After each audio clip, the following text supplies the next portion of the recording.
Hello and welcome back to Asia Now, where I bring you the biggest news from the Philippines, Thailand, and other parts of Asia. In this video, I'll tell you about a 75-year-old disabled foreigner goes penniless after Thai wife blows 120K on drugs, Filipino seafarer fired for kissing his own son, 72-year-old asks a woman to cop a feel because it'll give him special powers, plus much more. Let's jump straight into our main story with a 75-year-old Australian man named Marcus who lost his leg in a car accident, moved to Udon Thani, Thailand with his 45-year-old Thai wife, Pikon.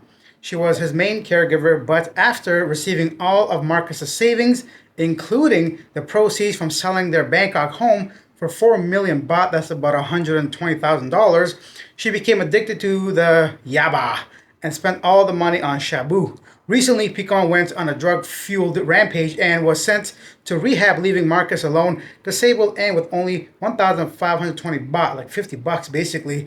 Their son is also reportedly addicted to that stuff. Marcus says he does not want to wait for his wife's return and desperately wants to go back to Australia, but there's no confirmation yet whether the Thai government will help arrange that trip back home. Very sad to know this could happen to whoever falls in love with the wrong person addicted to that stuff. Yeah, it's a hell of a thing. Luckily for me, I've never been involved in that, but people ruined their lives, other people's lives, when they can't control that stuff. You know what? I should not be doing push-ups before one of these videos. I'm clearly out of breath, so I'm trying to hide it, but I cannot breathe. Wow, another story from Udon Thani. A man from Udon Thani has apologized to the victim and the public for asking to grab a woman's parts because it would give him special powers. The incident occurred in a cosmetic store in Udon Thani where a 72-year-old man entered and asked to feel the woman, asked for permission to take the advantage and grab a feel, claiming it would give him powers. The victim shouted at him and told him to leave, but he kept on insisting, "Come on, let me grab him." The situation only ended after her colleague stepped in and threatened to call the police. The elderly man, normally polite and calm, apologized for his actions, citing alcohol as the reason for the behavior. He admitted he had done this in the past and had been punched as a result. Locals are now trying to arrange a mental assessment for him to prevent future incidents. Many times like this, a simple apology is enough in Thailand. No charges are usually filed, and this is the reason why a lot of times foreigners think they can get away with doing stuff like this by simply making a public apology and doing the why and thinking everything's going to be okay.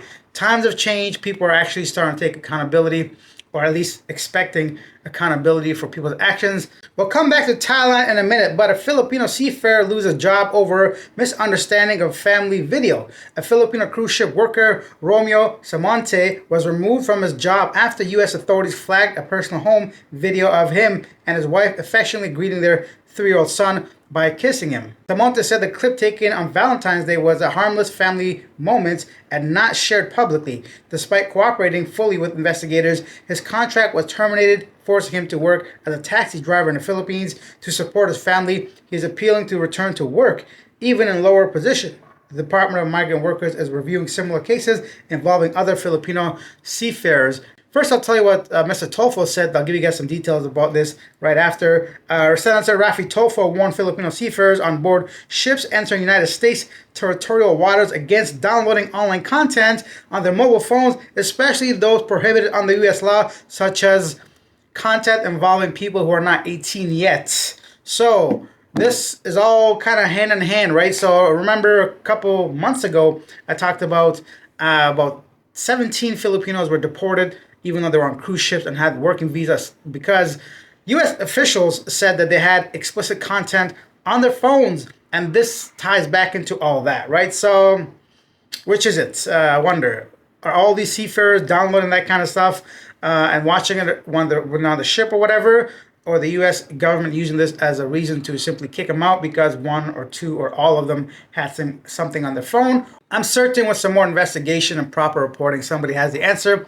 I personally don't. If you guys know anything more about the story of what is the actual situation here, is it the seafarers doing all kinds of stuff? Because that stuff is available online, guys. Trust me. Like, even, I mean, not unknowingly, but like the point is, it's accessible to people if they want to look for it, right? So it's not some mystery place where people get this kind of stuff. People just crazy out there. And yeah, and then your phone can be easily tracked, so it makes no sense why somebody would do that. Let's go back to Thailand. Nearly 20 foreigners allegedly assaulted a Thai motorcycle rental shop owner and another man after a dispute over damages and compensation for a rented vehicle. Both victims are hospitalized and police are reviewing CCTV to identify the suspects.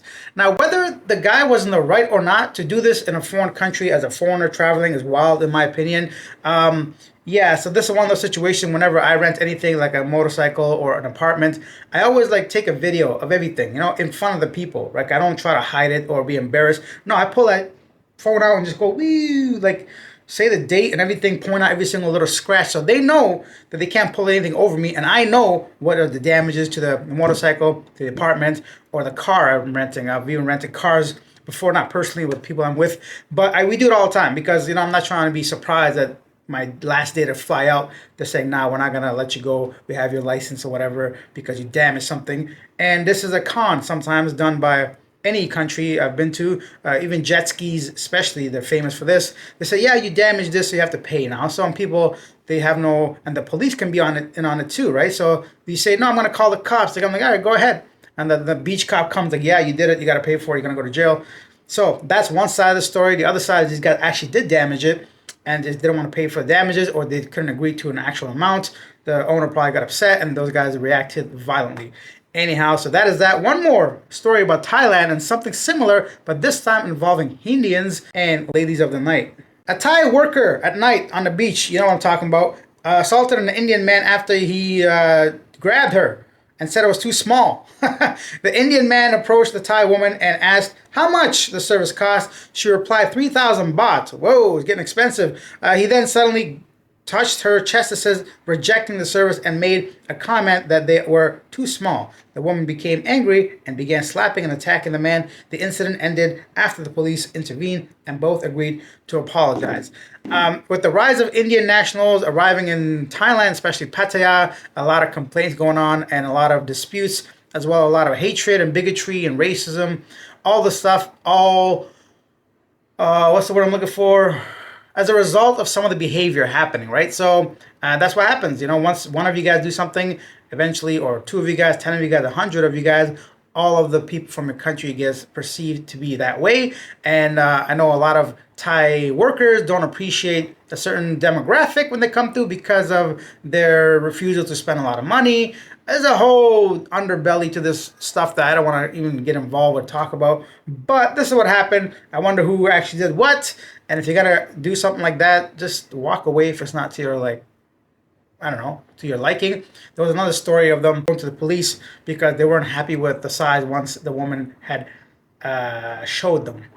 Anyways, now it's time for a segment Yesterday Today, where I read some of the most popular comments regarding our previous video, beginning with a big thank you to Mukesh, who bought me 5 coffees and says, I enjoy your news and the commentary that you add to it. Well, thank you so much, man. I do appreciate that. Steve L. RSR says, I hope one day the Philippines will address the dog situation here. Yes, many dogs and cats, not so much cats, definitely dogs in the Philippines. Stray dogs I'm talking about. Marvin Phillips says, getting caught stealing checks and credit cards while working at the UPS is a federal crime. Not good. I worked with the UPS for 3 years. They told all the new hires what type of punishment you'll receive if you steal mail. Yeah, definitely. But please, somebody, make me understand. These days, 2025, can people even do that? Just steal checks and credit cards and spend it? Buddy, I can't even get a credit card without having 3-4 separate pieces of mail coming in with different pins and asking me to jump through hoops and show a whole bunch of ways for me to even use my credit card, let alone having a check cash without any ID. How does that work? If someone can shed some light on that, I'd love to know how this is possible in this day and age. Bird says they need to get real with the dog issue and admit that the guy is a piece of shit and don't take care of his partner, aka dog. Then fire him or move him to a different department. 100% agree. Sorry, sir. Go on out of here. We got to get a proper dog handler, someone that can actually feed the dog, take care of him, and make sure he's healthy and ready to go.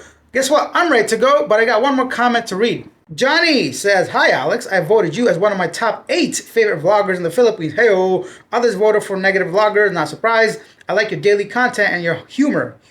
humor. Thank you, sir. Keep up the good work. We appreciate you, retired New Yorker in the Philippines. Well, thank you, sir. That's such a compliment. I do appreciate every single one of you guys that like, comment, share. Of course, support the channel through Buy Me a Coffee or even Super Thanks, because I don't know if I say it enough, but that goes a long way for me to continue making these videos. So thank you guys so much. And that's it. If you guys think me to be one of the top 8 or 10 or 100 of your favorite YouTubers, consider subscribing to the channel. Hit that like button. I'll see you guys tomorrow.